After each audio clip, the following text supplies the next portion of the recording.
and it comes back to this government and the name change stuff. You know, Te Whatu Ora, Health New Zealand, whatever it is, and these guys are now going to be, they're not Pai Ora Healthy Futures Act, they're the Healthy Futures Pai Ora Act. This is the thought. Now, I might be being a bit naive, and I'd like both of your takes on this. Every political party, Greens included, have a certain amount of political capital they can spend before the public goes, okay, enough.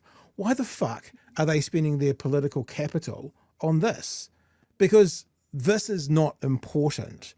Why are they putting out there this sort of stuff? Why are they putting their political capital out there? Why are they putting themselves in front of the public more for this? When eventually all of the public gets sick of the people in charge. So you've got to find that balance between being in front of them and kind of staying out of the light. Why are they spending their political capital on this? Any thoughts, Huhana?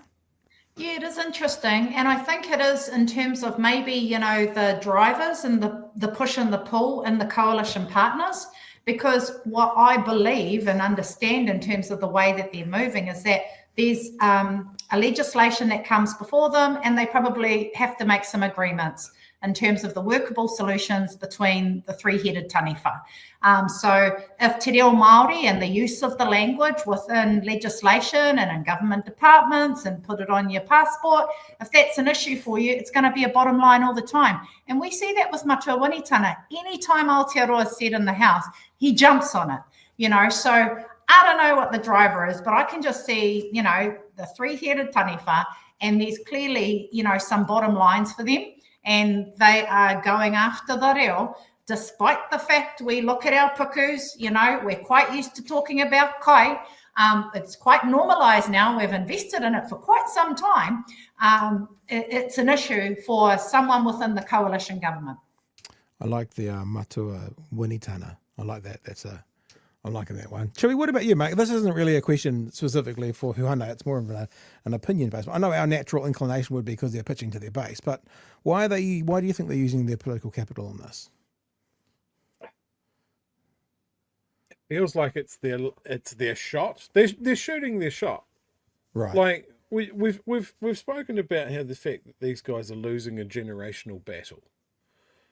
And I think you were saying that it's that culture war put through, because they know that the kids that have gone through the schools in the last 20 years, say, there's been so much more effort put into it. It's so much more accepted than when I went through school or that sort of thing. So you can see them trying to slam it shut for the new entrants. You're seeing it disestablished through the rest of schooling.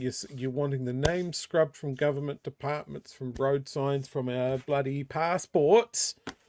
And it just seems a bit desperate.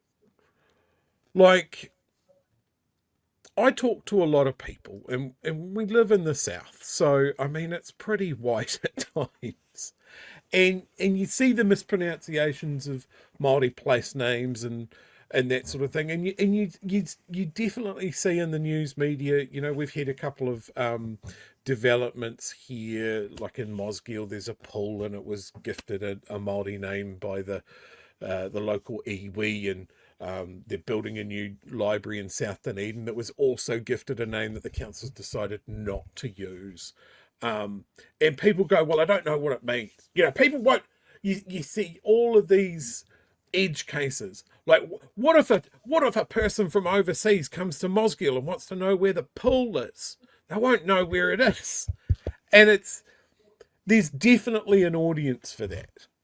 But I think when I'm talking to people, it just comes up as something that is not that important. Like, they don't want to see government spending a lot of time on this. And I think if it just happens, people might grumble about it for a little bit, and then they'll either get over it or they'll die. And the rest of us can just carry on. Like, I see people down here all the time just trying harder. Like, trying to get the pronunciations right, trying to get the vowel sounds right. And I think it's sinking in that nobody expects perfection. They expect effort. Yeah, absolutely. what it is, Chewie, and I've spoken to this before, is what's changed in this part of the world recently is it's gone from being that's not how you say opaho. It's changed from that to, and I can give you a story when we moved to Dunedin and we were talking to someone about coming down and we told them about the road trip and we went through Taupo and da-da-da-da-da-da, and the lady just looked at me and said, "Oh, you pronounce it correctly." And the flip was not her fighting against it. She wasn't there, or she didn't maybe have the confidence to do it, but the change has been, we don't say it like that, to, oh, there is a proper way to say it. I can't quite do it yet. That's the change. That's the change.